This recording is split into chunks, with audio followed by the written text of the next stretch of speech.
I, W/17, stopped smoking a few weeks ago. It was never something extreme, mostly occasional smoking and joining the group, which grew to an average of 3 fags a day.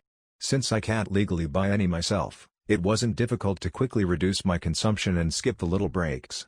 Actually, the cravings have diminished quickly and I go about my daily life as usual. But what really gets on my nerves now are these inconsiderate smokers in public, who blow their smoke everywhere and who hit me like a cloud of perfume every time. Or some people to whom the smell just sticks. Then you run into them and it hits you again.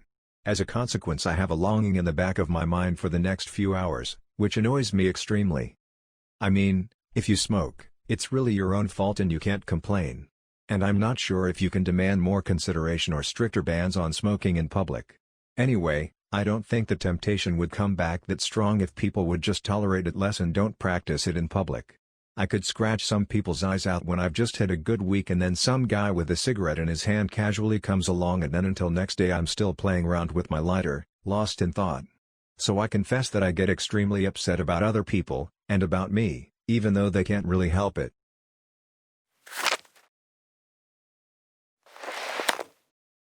I, M/17, have been horny all the time for years. But due to my cowardice and lack of a girlfriend I did not get around to reducing this horniness.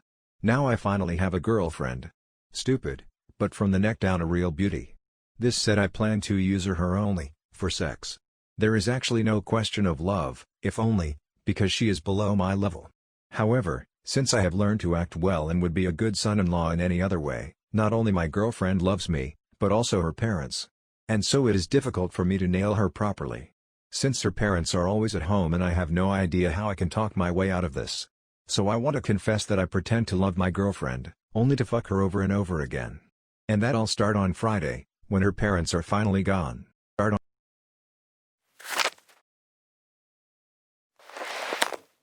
Whenever my neighbors go on their skiing holiday for 2 weeks in winter, I plug my 2000-watt radiant heater into their terrace and leave it there until shortly before their arrival. Well, if they hadn't called me years ago in the middle of the night at 3 a.m. because of a burning light that I had forgotten to switch off, they wouldn't now pay about $100 more per winter for electricity.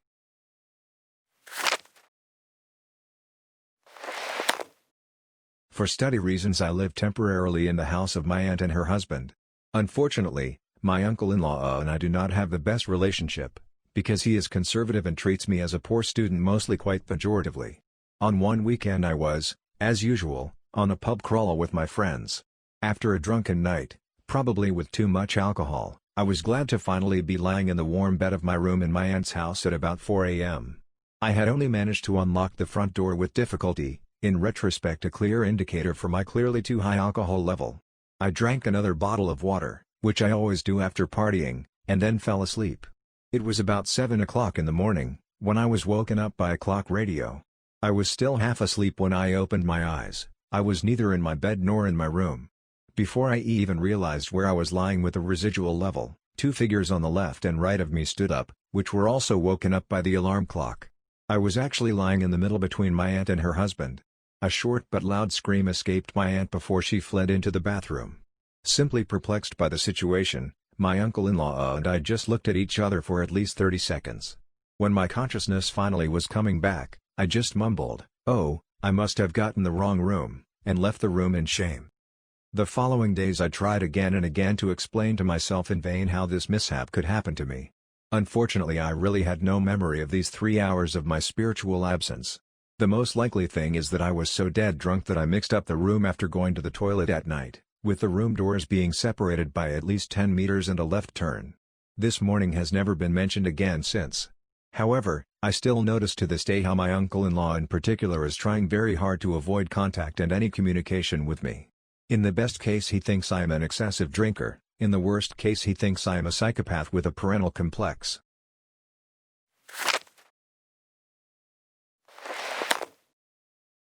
I, W/18, wanna confess that I behaved impossibly in my past because I let myself be influenced too much by my former best friend.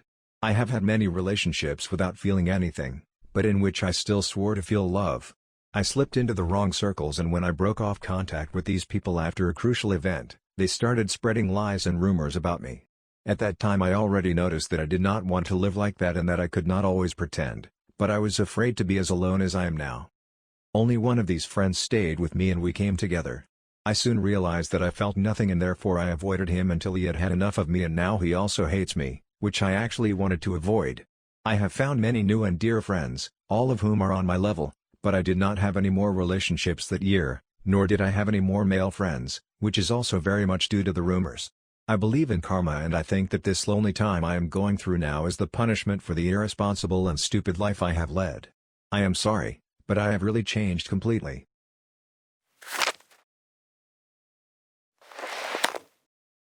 I work as a salesman for a large company.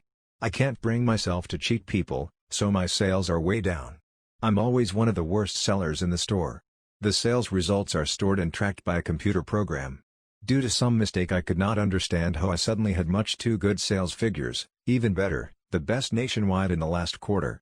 And now it comes, I have to go to headquarters next Monday and give a presentation on my success to junior staff. I have to confess that I have no idea what to say and that I am very embarrassed. But I don't want to admit it, because I'm paid on commission and due to my bad figures I've earned about as much as an unemployed buddy of mine, and that for 45 to 50 hours a week.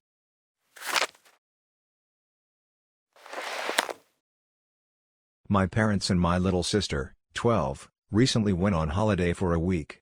However, I, W/22, stayed at home because I didn't feel like going on vacation with my parents, nor did I have the time because I was busy with university. That was also quite good coincidence, because someone had to take care of my little sister's dog, which she got for Christmas. My father was not at all enthusiastic about the idea, but after a lot of back and forth, my sister managed to persuade him. Now for the confession. 2 days before my parents came back from vacation, I met a really hot guy at a university party, and after a little licking around it was clear that there was more to come. Since he lives in a flat share, but I was alone at home, we both went to my place, continued drinking in the living room and then got really drunk on the sofa, and did everything including anal sex. Too bad only that I had to notice the next morning that there were several clear traces on the sofa. Must have been a mixture of sperm, blood, lubricant and so on. I can assure you that I did everything humanly possible to remove the stains. It didn't work. When my parents then asked who had smeared the sofa in such a way, I simply blamed it on my sister's still young, not quite house-trained dog, who unfortunately had to leave.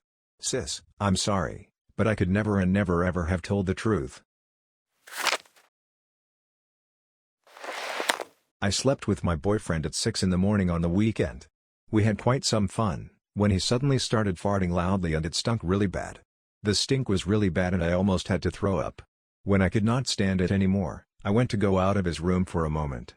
But since his birthday was on the same day, when I opened the door his whole family was standing in front of it with a birthday cake. Of course I stood opposite of them sweating and naked. What more must be said, I am a man and his family did not yet know about his homosexual inclination. I, M/34, have read a few confessions here lately from women who are worried that they can't really satisfy their boyfriend because they refuse anal sex.